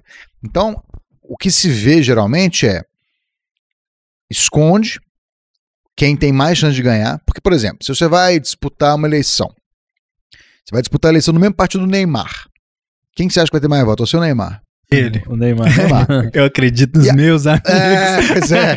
Você vai conseguir sim. Não, vai ter gente que vai votar no Neymar pela zoeira. Tipo sim, assim. Total. Assim como votaram no Tiririca, né? Exato. Não, cara, aí que tá. Olha, o Tiririca, ele foi tão representativo essa estratégia, porque ele não inventou essa estratégia. Primeiro que ele não inventou nada. Os diretores do partido, quem está por trás é que faz a conta. Uhum. Eles sabiam que colocando uma pessoa engraçada, ele poderia ter muito voto. Então eles conseguiriam ter mais vagas, né? Isso foi tão assim escancarado que a Justiça Eleitoral desenvolveu um mecanismo para reduzir o que passou a ser chamado de efeito Tiririca. Que era assim, sério, é verdade. O que virou? Beleza, vamos pegar aquele exemplo de novo lá do PT. Você tem, então, 90 mil votos, 3 cadeiras. Porém, o segundo e terceiro colocados têm que ter conseguido eles próprios, os votos deles, pelo menos 10% do valor do coeficiente eleitoral. Tá. Ou seja, 3 mil. Vamos no nosso exemplo aqui. Então, se não conseguiu 3 mil, não vai levar. Aí volta pro rodízio. Isso aí para quebrar o efeito Tiririca. Para diminuir um pouco, porque aí fica ridículo. Aí você tem um desequilíbrio. Assim, se a ideia do voto proporcional, isso que eu estou explicando para vocês é voto proporcional. Quem é mais votado não necessariamente é quem ganha. Isso tem a intenção de aumentar a diversidade e a pluralidade da sociedade na representação. Agora, isso chega num extremo também de você ter uma pessoa que teve mínimo de votos e tá lá por conta de um outro que foi quem puxou os votos, puxador de voto. Né? O Tiririca teve tipo 1 milhão Não, justamente, né? Foi uma loucura. Assim, até o ano que ele foi eleito, ele tinha sido o deputado federal mais votado. Acho que depois dele teve o Nicolas, eu acho que superou ele, né? Foram quebrados alguns recordes depois do Tiririca. O Tiririca não foi o mais votado da história, ele foi o mais votado da eleição em que ele disputou, né? Foi Mas 2010. Até o ano que ele participou, ele tinha sido mais da história, não? Não. Já tinha tido antes dele. O que tinha sido mais da história foi o Enéas. Meu nome é Enéas. Ele perdeu o posto pro Eduardo Bolsonaro em 2018. Em 2018, o Eduardo Bolsonaro desbancou o Enéas. Ele foi o mais votado. E até agora, ele que tá com o posto. Porque o Nicolas, em 2022... ele, assim como o Tiririca, foi o mais votado da eleição que ele disputou. Da eleição de 2022. O que também é impressionante. É um número grande. É um número expressivo. Mas voltando ao exemplo do Neymar. Você não vai entrar no mesmo partido que o Neymar tá. Porque a chance de você ganhar é mínima. Né? Talvez você até consiga ganhar, porque o Neymar vai ter tanto voto que ele consegue te puxar.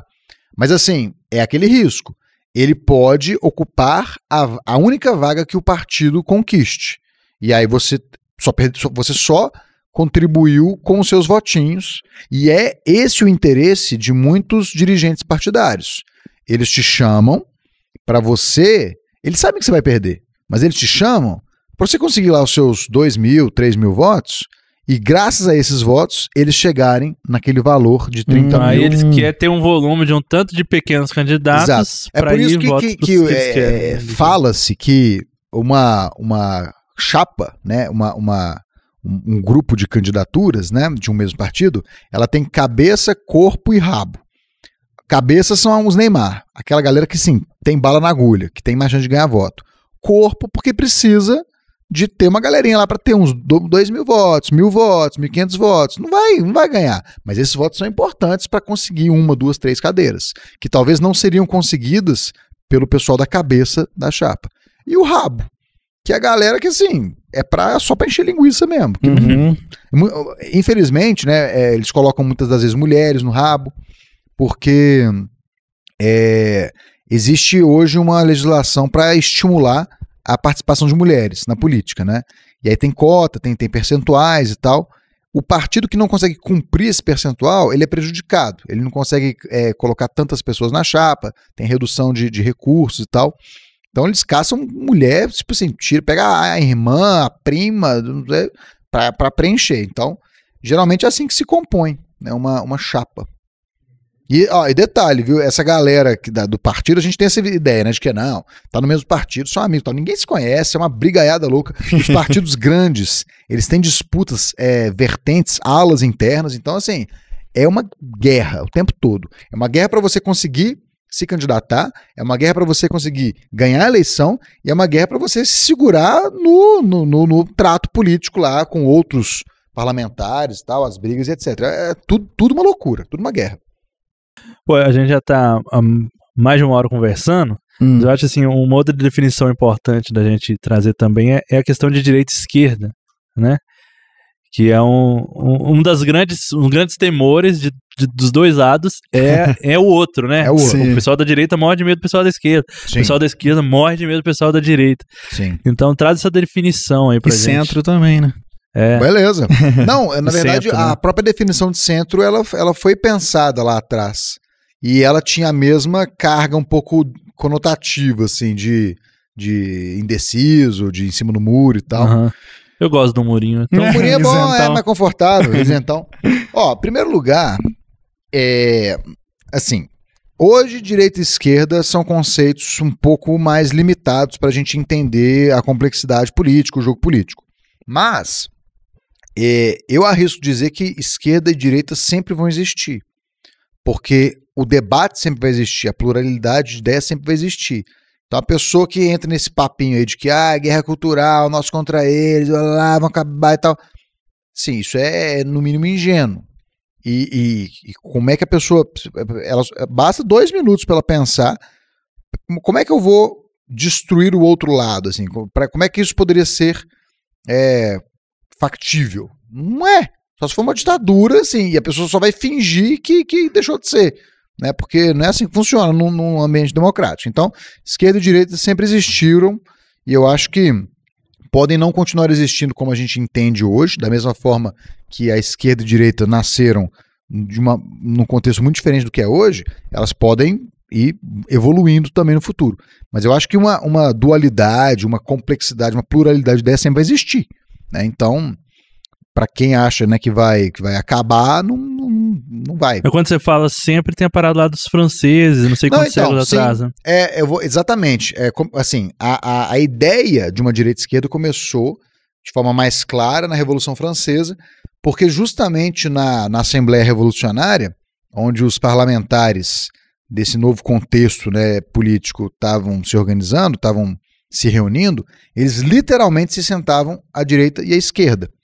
A esquerda eram os grupos que queriam uma mudança mais profunda no contexto revolucionário, e a direita, os mais conservadores, vamos dizer assim, aqueles que defendiam uma manutenção de certos paradigmas, de certas estruturas, e a partir disso que você tem essa ideia de direita e esquerda, que já mudou muito.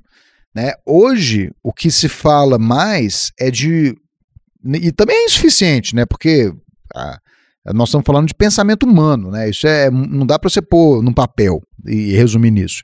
Mas hoje é muito mais comum você discutir um quadrante. Você já deve ter feito algum teste, já né? Fiz. Né? É bem legal. Nolan. Você já fez, não? O de Nolan, né? Diagrama de Nolan. Diagrama de Nolan.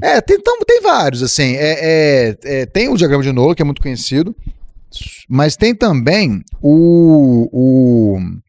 essa ideia, né, de que você tem 4 quadrantes, né, em que você tem no eixo horizontal a ideia de liberdade econômica com menos intervenção do Estado e mais intervenção do Estado, e um eixo vertical mais relacionado a liberdades individuais, questão de valores, né, se você é mais conservador, se você é mais restritivo a questões relacionadas a drogas, aborto, pautas progressistas, enfim, a tendência é você ficar mais para cima. Isso não significa que você, para cima do eixo vertical, né? Isso não significa necessariamente que você seja um ditador, mas os ditadores estão todos lá em cima, nesse eixo de autoritarismo, vamos dizer assim, né? Um lado ou para o outro, no caso. O lado vertical, né? Mais para cima ou para baixo. Eu falo assim, direita ou esquerda? Não, para cima e para baixo. Direita e esquerda é intervenção na economia. Sim. Não, eu falo assim... Mas assim, porque na liberdade individual, o ditador sempre vai estar mais para um extremo, porque ele acredita que não tem liberdade individual nenhuma, né? Eu vou dar alguns exemplos para tentar fazer o paralelo ao horizontal. Porque eu falei, ele tá lá em cima, sim, beleza. Mas às vezes ele tá aqui, entendeu? Lá em cima, às vezes ele tá aqui. Isso mesmo. O que une essa turma é a restrição de liberdades individuais e o autoritarismo. Mas o grau de intervenção do Estado, de intervenção do Estado na economia, varia. Por exemplo, vamos pegar 3 ditadores. O Pinochet, no Chile, o Hitler, na Alemanha, e o Stalin, na União Soviética. Os três, eles são antagonistas na intervenção do Estado na economia. O Pinochet foi o maior responsável pela liberalização da economia no Chile. Ele desregulamentou a economia no Chile. O Chile hoje é a economia mais livre da América do Sul, talvez da América Latina. Ou seja, lá você tem um mercado aberto, você tem pouca intervenção do Estado na economia. O Stalin foi o outro oposto. Era economia planificada. Tudo passava pelo Estado. A iniciativa privada não existia. Né? Existia, mas tudo dentro de um contexto de controle, de regulação e tal. Né? Então isso é o outro extremo, controle quase máximo. E o Hitler, ele era um híbrido, porque era um Estado presente, forte, mas existia uma iniciativa privada em conluio com o Estado, um corporativista e tal, mas existia.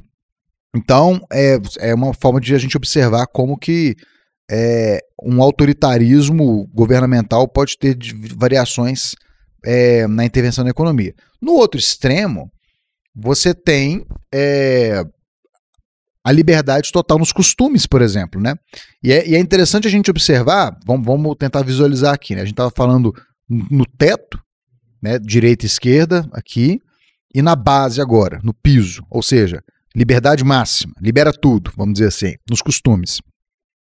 Você tem os liberais econômicos, que defendem a menor intervenção no Estado, na economia, e também defendem a liberdade nos costumes. Isso é engraçado no Brasil, porque no Brasil é muito comum você ver o quê? O liberal na economia e conservador nos costumes. Quem é esse liberal total, vamos dizer assim, liberal na economia e nos costumes? O que eles defendem?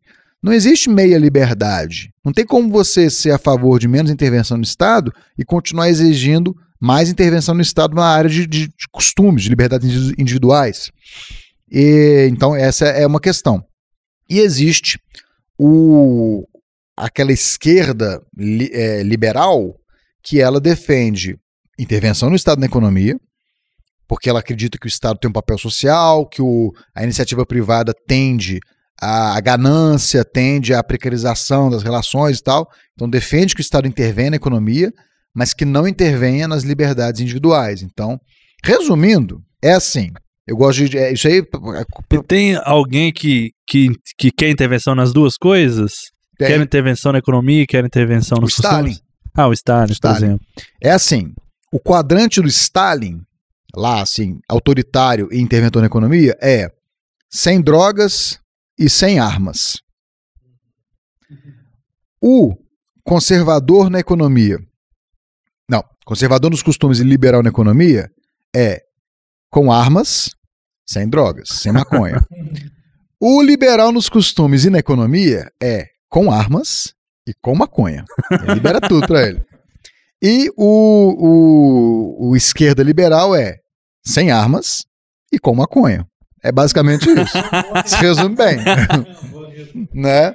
É isso. Você que tá assistindo aí, faça esse desenho. Faça esse desenho. Num papel. Faça um quadradinho se você se você, inclusive, eu até já vou chutar um pouco aqui todo mundo tem uma ideologia, né? Assim, não é porque eu me proponho a discutir que eu não tenho a minha. Mas, ó, se você é da turma do sem armas, sem maconha, junte-se a mim, vai ser legal. É isso aí. Pois é, muito doido. Mas aí você falou, você falou que o Stalin tá aqui, né? Ele tá no canto superior esquerdo, ele tá no noroeste, assim, ó. E o Pinochet? Canto superior direito. E o Hitler? Tá em cima, no meio dos dois. Bem em cima. Tá, os três no teto. Entendi. Porque tem essa discussão, né? O Hitler era de esquerda. Mas e um Fidel? O Fidel estaria onde? O Fidel é mais à esquerda, né? Porque ele defende uma doutrina marxista-leninista, que é definida pela intervenção do Estado na economia, né?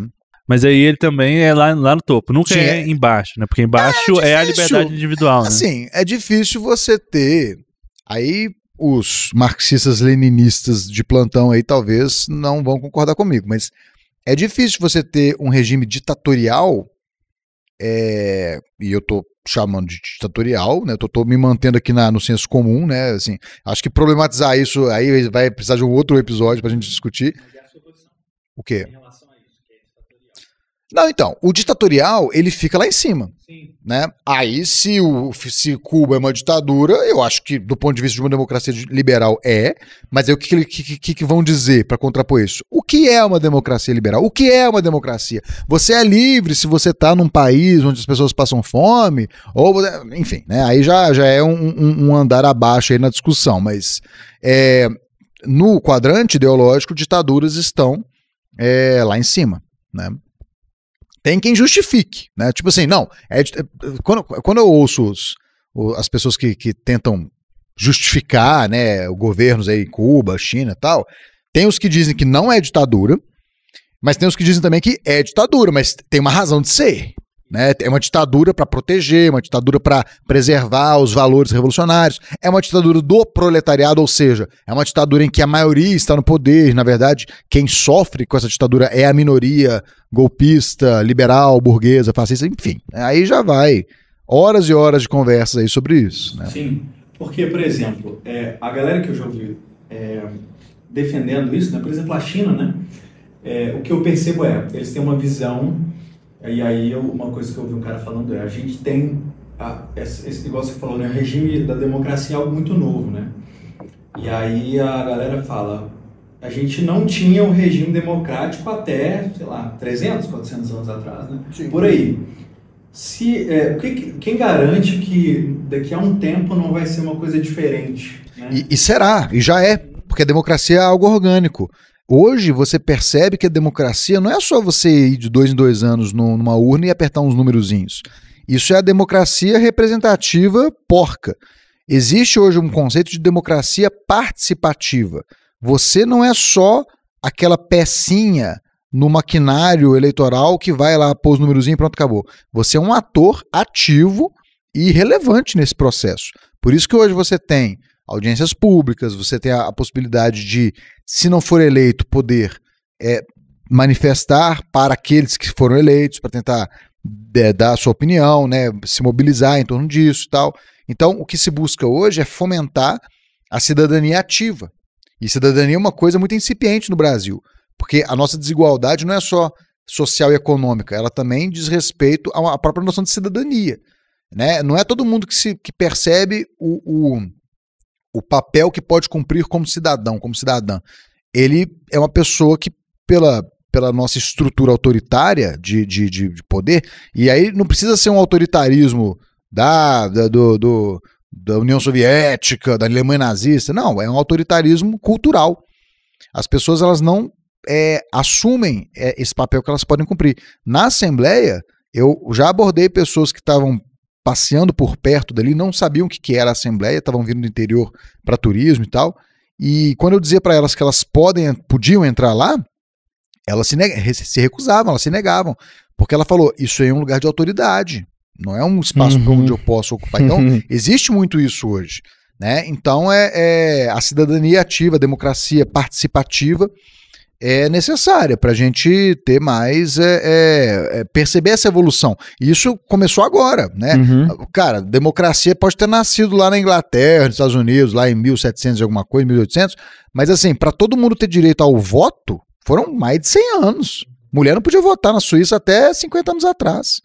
Né? Então, a democracia está em constante evolução e, claro, eu super defendo a gente problematizar uma democracia dita liberal que traz várias contradições econômicas, por exemplo, beleza.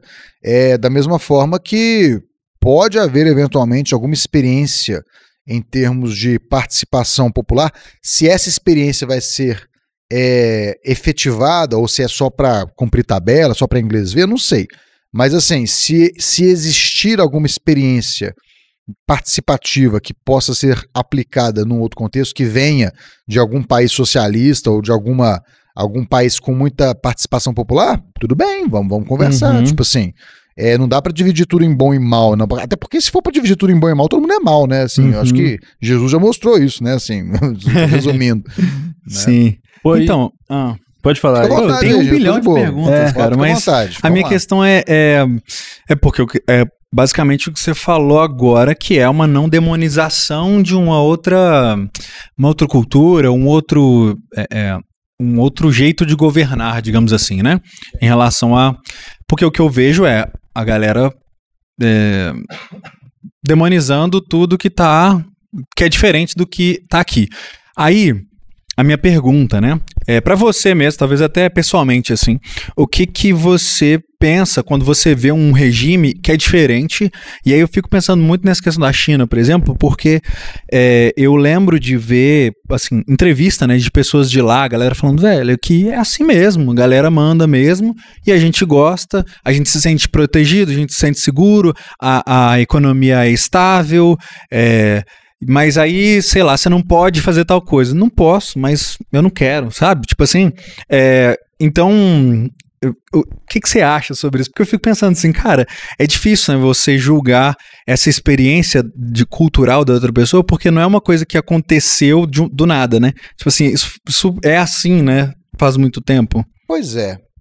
Eu acho que o dilema aí, ele diz respeito a muito sobre quais foram as oportunidades que essas pessoas tiveram para ter contato com uma democracia.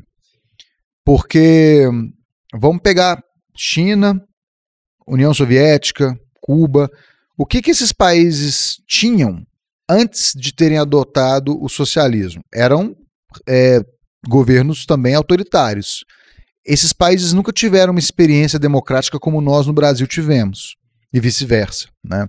Então, assim, quando alguém fala, eu estou gostando daqui, tá ok pra mim, né? Cuba, Coreia do Norte, etc. Qual que é o critério de comparação para a pessoa dizer isso? Comparado com o passado deles, talvez tenha sido melhor. E quem defende esses regimes bate muito nessa tecla. Vocês não acreditam como é que era no passado? Era muito pior. Eu não duvido não. A evolução tecnológica, né, que aconteceu. Não é nem questão só de evolução tecnológica, não. É questão, assim, de regime mesmo, sabe? Uhum. Eu vejo, por exemplo, a gente fala muito ouve falar muito de Cuba, né? Assim, que, Cuba é uma ditadura socialista, mas... E na época que era uma ditadura de uma marionete dos Estados Unidos, por exemplo, né? Falam a mesma coisa do Tibete. O Tibete é oprimido pela China, que tá lá, ocupou militarmente a China e tal. Mas vocês sabiam como é que era o Tibete antes? Era um regime feudal, autoritário e tal. Eu não sei até que ponto o autoritarismo ele não vem também da própria cultura do país. Na Rússia, antes da União Soviética, já se vivia um autoritarismo brutal. Hoje, recentemente, eu acho que eu vi essa notícia hoje, o principal opositor do Putin, que estava preso, morreu. Que tropeçou essas mortes que acontecem e tal. Acontece. Então, assim... Aquele cara lá também, né, que foi contra ele, que era de um grupo lá. O Wagner Group, né, não, esqueci o nome dele. Era de uma força, era né? Era um grupo de mercenários. Sim. Morreu também. Uhum. Então, assim, vamos pegar a Rússia. A Rússia, ela era autoritária antes da União Soviética, durante a União Soviética e depois da União Soviética. Então, assim, até que ponto um russo pode dizer que não, tá tudo bem, tô satisfeito. Qual que é o comparativo dele, né? Então, assim, eu acho que tem que ser considerado isso que a pessoa fala quando tá na China, mas não pode se resumir a essa consideração, porque, assim... Se a pessoa me fala uma coisa dessa, de que a China é o máximo e tal, eu gostaria de entender o porquê, porque do mesmo jeito que você ouve falarem isso, a gente também ouve aqui no Brasil, né? Na época do regime militar era muito bom, tinha segurança, tranquilidade e tal. A gente não podia falar muita coisa, mas, pô, era bom, e daí, sabe? Tinha demais. Demais, pô. Tem demais. Então, assim, isso é um debate, né? Até que ponto a democracia é uma prioridade para as sociedades, para as pessoas. Muita gente preferiria ter mais estabilidade econômica e emprego e tal, do que ter democracia, liberdade de expressão, né? Então, assim... eu acredito que sejam regimes autoritários, num conceito mais macro, assim, mas acho que vale sempre a gente discutir o que é democracia e como que a gente lida com vários autoritarismos, né? Tipo, de maneira geral. Então, você acredita que aquilo que dizem que a democracia é o pior regime tirando todos os outros? Tipo isso. Exatamente. Você ia perguntar alguma coisa? Não, eu ia falar assim, pra gente fechar, né, cara? Que a gente tem que fechar. Como o Madison que controla o tempo aqui, tá? Porque eu vou saindo, né? Deixar vir aquele podcast de 4 horas, é isso, 6 horas. O Vilela. Nossa, o Vilela é 10 horas de podcast. Meu sonho, tá? Meu sonho. Mas assim, no meio disso tudo, como que fica a gente como cristão, se tem uma postura saudável que a gente pode ter e um conselho que se possa dar, que sirva tanto para o nosso irmão de direita que está nos ouvindo, quanto para o nosso irmão de esquerda. Uai, pode o cristão ser de esquerda? Então. Sim. O que é ser de esquerda, né? Pois é. Eu já vi muito bolsonarista que ficou puto quando fez o teste, né? Uhum. E por ele defender muito a intervenção do Estado, porque gosta ali de um... Deu a esquerda. Né? Deu a esquerda. Então, que é isso, que absurdo. Rapaz, pra você ver, né? Tal. Você só é mais conservador, mas isso não quer dizer que você seja liberal, né? Sim. Gente, é o seguinte, eu sou cristão, né? Eu me envolvo com política há muito tempo, acumulei muita experiência e conhecimento nessa área. Eu já me perguntei se isso era algo que Deus queria ou se eu não estava ouvindo só meu coração, se era uma coisa mais hedonista da minha parte. Já me confrontei com relação a isso. E, gente, eu assim, acho que se Deus pôs isso no meu coração, sem que eu realmente abraçasse isso, acho que seria uma piada de muito mau gosto, eu ia ser o Jó do Piniquim, assim, tipo, né? Eu acho que existe sim um desejo de que Deus ponha no coração das pessoas o interesse pela política, do mesmo jeito que você vê isso sendo percebido nas artes, na cultura, em várias outras profissões. Eu não acho que Deus tenha a ideia de que, não, todo mundo vai ficar na igreja, fazendo as mesmas coisas aqui, né? Tipo assim, tem uma tabelinha de coisas que você pode fazer dentro de um contexto de igreja. Não, acho que o mundo está aí para ser enfrentado. Aí que entra a questão. Discutir política, participar da política, ser político, muitas das vezes. A questão é como fazer isso. E aí que entram as especificidades. Eu não sou a favor de igreja lançando candidato. Eu não sou a favor de pastor declarando voto. Eu acho que o pastor que faz isso, ele tá, ou ele sabe que tem a dimensão que tem e faz isso de caso pensado e age mal, na minha opinião, porque está usando da influência dele para algo que não diz respeito ao que ele abraçou para a vida dele. E se ele acha que, não, sou eu, tenho direito, eu sou cidadão também, né? Não é o CNPJ da igreja, o CPF do pastor. Ele está sendo ingênuo de achar que a influência dele, o voto dele não vai influenciar outras pessoas. Eu acho que ele não deveria cumprir esse papel, né? Então, projetos de poder institucionais movidos por lideranças de igreja, de construir candidatura, de lançar candidatura, eu acho que isso é a pior forma de você realmente se envolver na política. Entrar nessa guerra ideológica aí é pior ainda, né? Porque aí você tem o método e a motivação, né? O método é esse que eu já acabei de falar, né? De lançar candidatura, e a motivação, vamos destruir o comunismo, o Brasil é do Senhor.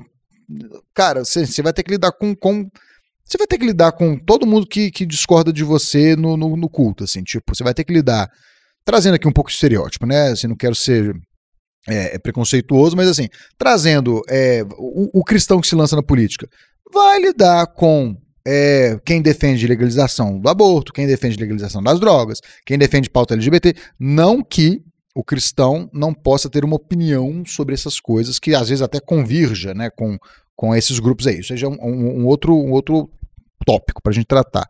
Mas o que eu acho que institucionalmente a igreja deveria fazer?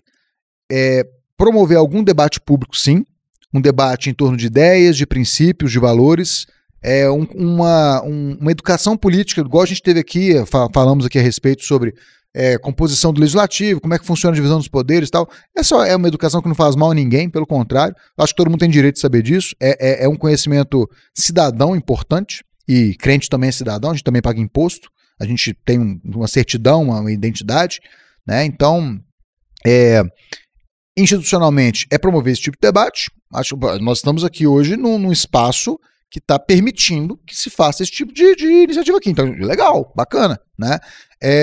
Agora, tem muito essa expressão hoje, né? O voto de cajado, que era o antigo voto de cabresto. Hoje é a igreja te coagindo. Não vote no fulano. Eu não vou falar em quem você vai votar, mas você vai votar no fulano? Tipo assim, você não pode votar no fulano. Quando é assim é legal, viu? Quando vai no púlpito e acontece. O que aconteceu Você não traz o candidato pra falar no púlpito. Lá em cima, esse aqui é o nosso irmão, não sei o que. Eu vou até dar assim, o braço a torcer, acreditando que muitos tenham a melhor das intenções, porque querem o melhor pro Brasil, beleza. Mas assim... O Brasil aqui, o Brasil. Brasil. Também, né? Acontece. Agora, quem garante que esse cara... Todo mundo erra, todo mundo faz cagada. E assim, vamos combinar, por mais que o cara seja ilibado, tem gente na igreja que vai votar diferente. Então assim, não deixa de passar por algum constrangimento em algum nível você fazer isso. Isso é contraproducente. Isso é um tiro no pé no potencial que a igreja tem de ser relevante na política. Eu defendo isso. A igreja pode ser impactante na política, pode ser relevante, mas essa política macro, que é o que a gente está falando aqui, de discutir questões públicas, o debate social, as questões que dizem respeito a todos nós, não enfiar a goela abaixo um candidato. Isso aí, assim, é a pior... E é o que mais rola, infelizmente. Assim, a atitude mais pobre que pode ser feita, pensando politicamente, geralmente é a mais implementada. Então, é mais ou menos nessa linha. A questão de direita e esquerda, né? Eu acho que isso é uma questão... Vou dar um isentão aqui, né? A Bíblia não é de direita, a Bíblia não é de esquerda, Jesus não é de direita ou de esquerda, Jesus não é o primeiro hippie, não é o primeiro socialista, não é o primeiro coach, não é o primeiro self-made man, não é nada disso. Jesus é Jesus. E ele tá... a mensagem dele vai para todo mundo, vai para todos nós. Se a gente bater a Bíblia no liquidificador e colocar no quadrante ideológico, você vai ter elementos lá que aí vai do que você quer dar enfoque, né? Quem é de direita vai falar, não, propriedade, de você prosperar, de você defender sua família, a espada. Pena de morte. Pena de morte, né? O Pedro lá com a espada e tal. O próprio Jesus falou, né? Tipo assim, você não precisa de uma espada, né? Aí quem é socialista, quem é de esquerda vai pegar, não, Jesus ali, love is love e tal. Então assim, isso gera excessos, deturpações e abusos, tanto à direita quanto à esquerda, né? Não é porque você tem hoje uma maior força da direita, né, associando a Bíblia à direita, a tradição e tal, que não existe também os excessos da esquerda, né, tradicionalmente aí, e muita gente acaba se enganando, fugindo dessa ascensão da direita nas igrejas e caindo no colo de uma esquerda que também relativiza muita coisa, deturpa muita coisa em nome do amor e tal. Então assim, os dois extremos não são legais, não vale a pena, trazem problemas até teológicos. Eu não sou pastor, não sou teólogo nem nada, mas assim, dá uns BO aí, que eu acho que é difícil de conciliar. Então assim, o mais importante é ver a mensagem do evangelho acima dessa ótica, desse prisma de direita e esquerda, de politização. Porque, agora, só as últimas considerações assim, porque diante de tudo que você falou, né, aqui hoje, poderes, ação de não sei o quê, eu percebo que, para além dessa questão assim de esquerda e direita, né, é tão complexo, né, as questões assim. Então a pessoa olha, e aí eu vou falar de um lugar que geralmente é o que as pessoas falam, né? Tipo assim, poxa, o cara ele é cristão de esquerda, que é impossível. Só que, tipo assim, existem muitos detalhes, né? Que às vezes, quando a pessoa vai colocar lá, igual você mesmo falou, né? O cara foi fazer o diagrama lá e deu que ele é à esquerda. Mas talvez é porque tem pontos e pontos, né? Tipo, realmente da ideia dele, que ele não precisa comprar o pacote todo. Ô Bruno, qual que é a opinião de Jesus sobre a privatização dos Correios? Pois é. Qual que é a opinião de Jesus sobre o aumento da taxa da Selic? Uhum. Tipo assim, não tem como. A gente pode ir no extremo lá de chegar, de você defender a sua propriedade, ou de você... Jesus amou o mundo, então tá tudo liberado. Cara, assim, tem tanta coisa que cabe. É anacrônico, né? Tipo assim. Cara. Assim, então tipo... ame ao próximo como a si mesmo e ame a Deus como acima de todas as coisas. É isso, tá aí para todo mundo viver isso, né? Agora, e uma coisa importante, isso não significa que a gente deva ser acomodado, condescendente. Eu sou uma pessoa, eu me considero uma pessoa combativa. Não é porque eu tô aqui defendendo o diálogo, da gente ter uma visão mais transversal, que eu não me posicione. Tem certas pautas que eu me posiciono e vou até o fim. A ponto de ter que engolir sapo, de ter que dividir espaços de protesto com gente que eu detesto, mas vamos lá, pela causa, né? Então, assim, o que eu poderia dizer para quem é cristão e quer se engajar politicamente vai fundo, prepare-se para passar raiva, para passar desgosto, para se frustrar e não se esqueça da sua essência que está acima de qualquer política, de qualquer ideologia, que é o evangelho, que tudo tem que estar pautado dentro de uma visão bíblica, né? Então, radicalismos geralmente dão errado e, enfim, se você é mais isso ou mais aquilo, acho que tem margem na Bíblia também para você ser assim. Deus celebra a diferença também, né? Se Deus quisesse que todo mundo fosse da ideologia A ou B, a gente não tinha o livre-arbítrio, né? Opa, se bem que Opa, dentro da presteriana, eu sou batista, desculpa, tá bom? Meus 3 minutos aqui de batismo. Mas aqui enfim, nós aceitamos, né? Também. É isso aí, ó. É isso aí, gente. Valeu. É isso aí. É isso. Fechou, mano? Fechou. A gente tem um quadro que normalmente a gente faz aqui no final, chamado Fofoca Reversa, que a ideia é fazer algumas indicações, né? Falar bem pelas costas. Se você se quiser indicar algum livro, canal no YouTube, podcast, Instagrams, enfim. Boa. Faça suas indicações aí. Boa. Olha, eu recomendo para quem quer aprofundar mais no assunto sobre o que é democracia e tal, um livro de um autor chamado Robert Dahl. D-A-H-L, Robert Dahl, né? O que é democracia. Muito didático, muito gostoso de ler. Ele vai explicar o que é uma democracia liberal, que é o que a gente está acostumado no Brasil, no mundo ocidental e tal. Mas eu acho que é um bom ponto de partida para quem quer entender um pouquinho mais sobre política, sobre democracia, participação popular. Acho que vale bem a leitura, fácil de achar na internet também. Bom, eu vou puxar a sardinha pro meu lado, né? Claro, assim, nós temos um podcast sobre política e geopolítica no Brasil e no mundo, que eu divido com o meu querido amigo Lucas Mendes, que é formado nessa área, em geografia, geopolítica, e nós temos então esse conteúdo, tá no Spotify, é só procurar lá Geopolis, geo mesmo, igual geografia, polis, né, cidade, né? Geopolis. A gente volta com a temporada de 2024 na semana que vem, mas já tem bastante episódio lá, se vocês quiserem. Temos também o perfil do Instagram, que é o Pod Geopolis. Também, se vocês quiserem acompanhar por lá, vai ser um prazer ter vocês lá conosco. Já fala o seu aí, então, seu Instagram, tem muito perfil, material lá. Sim, né? Não, aí já é um trabalho até mais extensivo, né? Eu já estou aí há 4 anos produzindo conteúdo dentro dessa linha que a gente tratou aqui, né, bastante amplo, plural, para a gente discutir aspectos mais macro da política, que é o Prof. André Denardi, né? É só procurar lá no Instagram, prof, né, de professor, André Denardi. D de dado N de nariz, A, R de rato, D de dado I. Eu tenho que soletrar sempre porque é um nome difícil.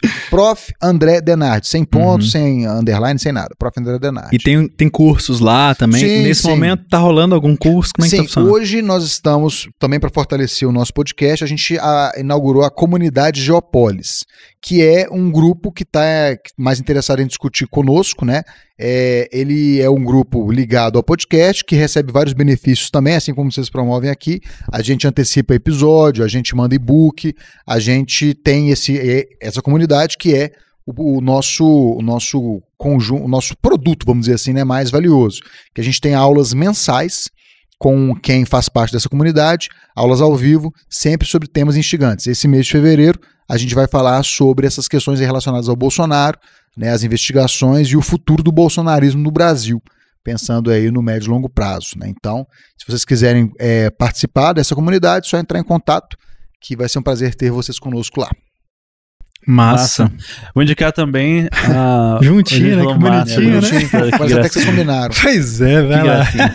Isso aqui é muitos anos convivendo junto, eu não aguento mais. Essa garagem, vai lá. Mas a gente tem uma comunidade, a gente tem alguns campos de estudos dentro do Vitral. Um dos campos é Sociedade, e um dia que você vai lá no nosso YouTube, e tem ali a parte de podcasts ou playlists dentro do YouTube, e temos lá os nossos campos, né? Então procura ali o campo Sociedade, que a gente tem uma coleção ali de episódios de pessoas que a gente trouxe aqui, que a gente conversou dentro de várias temáticas que respeitam a sociedade, né? Política, a gente já falou sobre racismo, sobre projetos sociais, sobre ecologia. Então tem pelo menos ali, eu acho que já tem uns 12 episódios ali, pelo menos você pode passear e complementar essa conversa que a gente teve aqui hoje.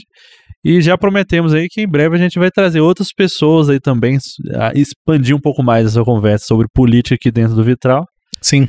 Quem sabe a gente ainda faça um evento presencial ainda sobre essas sobre questões. Sobre isso, hein? Eita, coisa Segura boa. Segura aí. Bom demais. Cara, eu vi uma política, eu vi uma palestra recentemente do Robson Cavalcante, conhece o Robson Cavalcante? Falando sobre política e sobre a atuação da igreja na política. Eu achei muito interessante, primeiro, porque ele dissecou muitas coisas assim, igual a gente fez aqui hoje, né? Em relação à estrutura mesmo e tal. E falou desse papel de como que a igreja ela precisa estar envolvida na sociedade. E é legal que ele colocou lá 4 pontos. O primeiro ponto, vou ver se eu vou lembrar de todos aqui. O primeiro ponto era ouvir. Observar, ouvir, né? Ouvir as perguntas da sociedade, etc. Então, assim, estar atento às notícias e tudo que está rolando. O segundo ponto era discernir. Então, você não pode só absorver as informações, né? Mas você precisa discernir o que é o que é verdade, o que é mentira. Ouvir com o espírito crítico. O terceiro era interceder. Então, além de perceber tudo isso, ter essas informações no seu coração, precisa acreditar que Deus é Senhor sobre todas as coisas e realmente acreditar que a oração tem poder nesse processo. Então, interceder. E o quarto, intervir. Então, além de tudo isso, depois de todo esse processo feito internamente, né, digamos assim, você parte para esse lugar para fora, assim. Eu percebo que muita gente tá só no quarto, eu acho, assim, sabe? Já intervindo sem todo esse processo. Exatamente. Mas eu achei esse passo a passo muito interessante, assim. Enfim, eu vou passar o link lá da palestra. Aí vai estar na descrição aí para vocês. E é isso. Fechou? Fechou. Valeu, obrigado, André. Valeu demais. Foi muito legal. Enfim, vamos continuar trocando essas ideias, que a galera vá lá na sua página também, né? Vai ser um prazer. Lá tem muita coisa legal, principalmente em relação a atualidades também, você sempre comenta lá. E é isso. Mais algum recado final, alguma coisa para falar? Não, só isso, gente. Vamos discutir política sim, com qualidade, porque a igreja hoje no Brasil, ela está talvez num momento muito preocupante, eu diria. Ela está nervosa e está meio que assumindo um papel que é legal que ela assuma, mas que pode ser desvirtuado de um jeito muito ruim. Então ficar atento quanto a isso. Não desistam da política, mas vamos lutar por uma política com uma qualidade maior do que a gente está vendo por aí. Até dentro da igreja, inclusive. Show. Show de bola. Galera, valeu. Até o próximo Vitral. Dá um tchauzinho ali pra câmera de cá. Essa é a minha, né? Tchau. Valeu, gente. Até mais. Valeu, gente. Tamo junto.